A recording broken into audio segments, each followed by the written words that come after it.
नसरापूर येथील झालेल्या घटनेनंतर आता संपूर्ण राज्य हादरून गेलंय। या प्रकरणात 4 वर्षांच्या चिमुकलीचं लैंगिक शोषण करून तिला जीवानिशी मारल्याचा धक्कादायक प्रकार समोर आला।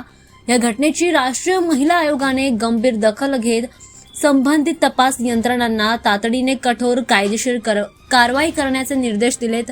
आरोपीला जलद गती न्यायालयात कठोर शिक्षा मिळावी असं आयोगाने देखील स्पष्ट केलंय। राष्ट्रीय महिला आयोगाने या घटनेला अत्यंत अमानवी आणि बालकांच्या अधिकारांचं गंभीर उल्लंघन असं संबोधलं गेलंय। दरम्यान या प्रकरणाच्या तपासावर बारकाईने लक्ष ठेवण्यासाठी राष्ट्रीय बाल हक्क संरक्षण आयोगानेही हस्तक्षेप करावा असे निर्देश देण्यात आलेत। या घटनेमुळे परिसरात संतापाची लाट उसळली आहे।